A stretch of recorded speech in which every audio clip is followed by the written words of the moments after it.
कोई तन दुखी कोई मन दुखी, कोई धन बिन रहते उदास। थोड़े थोड़े सब दुखी, सुखी राम के दास। कोई तन दुखी कोई मन दुखी। संसार में कोई है जो कोई ये कह सकता है कि भैया हम पूर्ण रूप से सुख हैं, हमें सुख की प्राप्ति हुई, हमें कोई दुख नहीं है।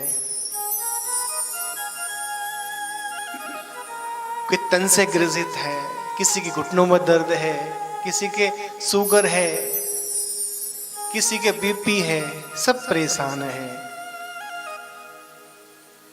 कोई मन से दुखी है, किसी की संतान कहने की नहीं मानती। कोई अपने परिवार से दुखी है। कोई कहता है मैं ये करूंगा, लेकिन कोई हो नहीं पाता, वो मन से परेशान हो जाता है।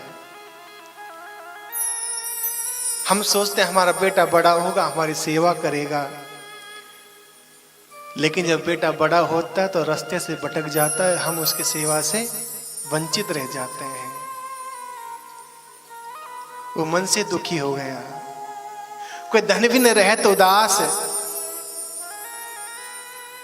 किसी के पास इतना धन है कि उसके पास खाने वाले नहीं है, और किसी के पास खाने वाले हैं लेकिन धन नहीं है, वो धन को लेकर परेशान है। एक मजदूर व्यक्ति जब घर से निकलता है सुबह, तो रास्ते में यही सोच के जाता है कि मैं अपने बच्चों के लिए कुल सामग्री लेके आऊंगा, जिससे मेरे परिवार का अच्छे से भला होगा। और जो मजदूर व्यक्ति जब घर से अपने काम के लिए जाता है, तो पीछे से बच्चे कहते, पिताजी शीघ्र लौट के आना, हम आपकी प्रतीक्षा करेंगे, क्योंकि जब आप आओगे तभी हमारा चूल्हा जलेगा। वो व्यक्ति जब निकलता है सुबह का, शाम को जब लौट के आता है तो दिन भर रिक्शा चलाता है, बेलदारी क्या करता है, क्या क्या नहीं करता पेट पालने के लिए, और उसे मिलता क्या है 50 रुपए, 100 रुपए, 200 रुपए। और उस पैसे में जब मिलता है तो व्यक्ति यही सोचता है कि आज मैं अपने बच्चों को इसमें आधा में राशन लेके जाऊंगा, आधा में कुछ बचा लूंगा, शायद कल के लिए काम मिले ना मिले, कल ये पैसे मेरे काम तो आएंगे ना।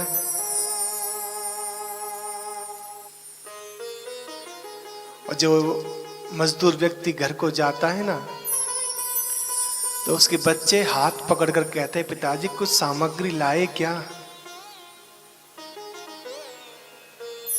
राशन कुछ लेके आए क्या, खाना बनाना था, आपकी प्रतीक्षा कर रहे थे, कब आप आओगे, तब कब हमारा चूल्हा जलेगा, तभी रोटी बनेगी।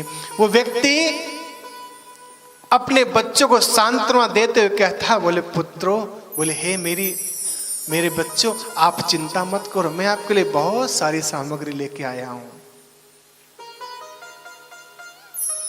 और कुछ सामग्री बच्चों को पकड़ाकर वो मजदूर व्यक्ति अंदर जाकर रोता है कि ठाकुर तू मुझे इतना देते रहना जिससे मैं अपने बच्चों का पालन पोषण करता रहूं। मेरे बच्चे किसी के आगे भीख न मांगे, मेरे बच्चे किसी के आगे दर दर की ठोकर न खाए। ठाकुर इससे बिल्कुल वंचित मत करना, वरना मेरे ऊपर मेरे बच्चों का जो विश्वास है वो टूट जाएगा।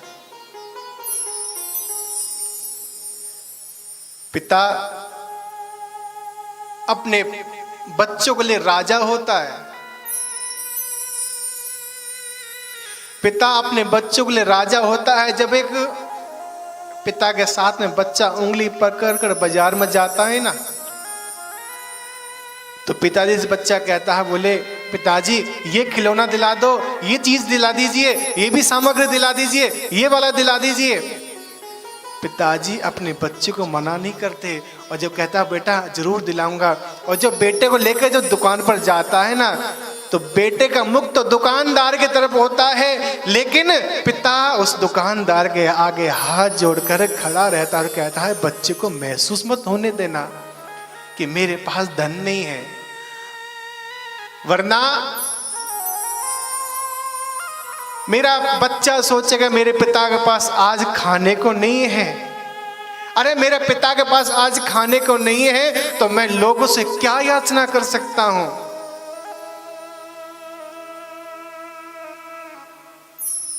पिता अपने बच्चों के लिए सूर्य की तरह होता है। जैसे सूर्य के ताप को हम सहन नहीं कर सकते, लेकिन बिना सूर्य हमारा जीवन भी अधूरा हो जाता है, उसी प्रकार पिता का हमारे जीवन में बहुत महत्व है।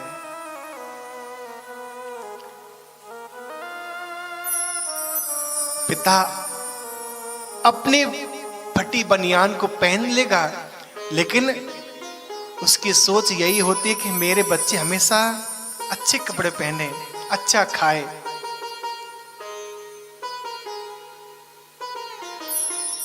और जिसकी जिंदगी में पिता चले जाते हैं ना महाराज,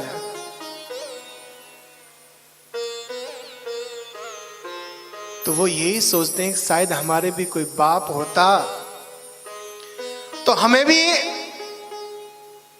अपने राजा के साथ में रहने को मिलता है, जो कहते वो हमें प्राप्त हो जाता। लेकिन जब पिता का हाथ हमारे सर से उड़ जाता है तो हमें उस पिता का महत्व पता चलता है कि पिता की कीमत हमारे जीवन में क्या थी। लेकिन आजकल की औलादे कहते हैं, बोले माँ बाप से कि आपने हमारे लिए किया ही क्या। एक बात बताएं आपको, पिता की डांट भी कभी कभी हमारे जीवन में फल प्राप्त कराती है।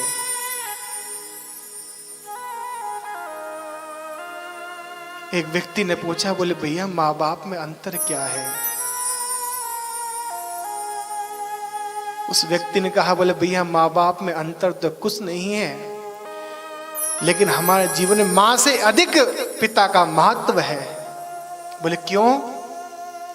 बोले मैया तो अपने बच्चे को उठाकर गोदी में बगल में लगा लेती है और यही कहते हैं, बोले बेटा जितना मैं देख रही हूं उतना तू भी देख ले। लेकिन पिता ही ऐसा है जो अपने बच्चे को कंधे पर बिठाकर कहता है, बोले बेटा जितना मैं नहीं देख सकता उससे अधिक तू देख। ये पिता ही तो कर सकता, और कौन कर सकता है।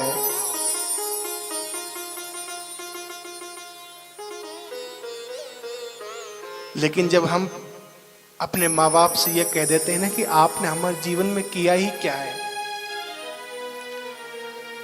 तो कभी उन माँ बाप से पूछना कि उनके दिल पर क्या बीतती है। जब स्वयं पिता बन जाते हैं तब पता चलता है कि भैया पिता का जीवन में महत्व क्या होता है। शौक तो भैया पिता के जमाने में किया करते थे, स्वयं माँ बाप बनने पर तो बस कॉलम पूर्ति होती है, परिवार चलता है जैसे तैसे करके।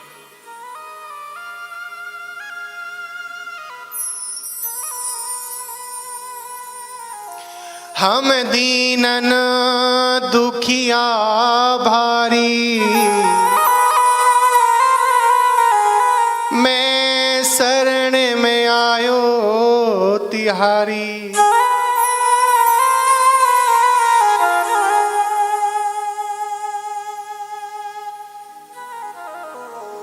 हमारे पास सब कुछ होते हुए भी अगर हम ये किसी से कहें भाई हमें कुछ प्राप्त नहीं होता, तो ये गलत बात है।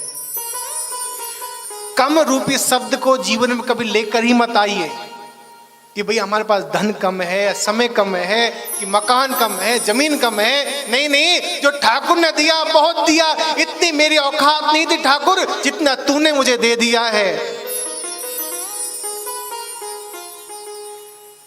इतना दिया तूने मुझे जितनी मेरी औकात नहीं, ये तो तेरा रहमो करम है,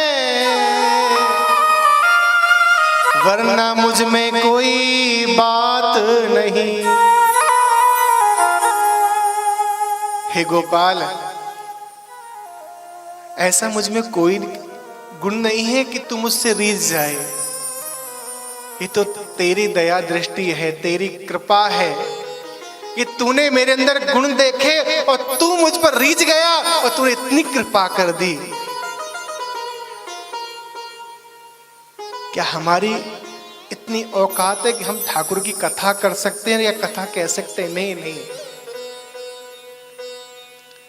ये तो भगवान की जब कृपा होती है तभी हमें जाकर ये प्राप्त होता है। चल रे हंसा मर लोक को, यहाँ नहीं कोई तेरा, जग वालों का ऊहा अंधेरा, अपना हुआ सवेरा। कि भैया अब जीवन बहुत जी लिया, अब तो बस ठाकुर से यही प्रार्थना है कि ठाकुर अब मुझे अपने चरणों में ले ले।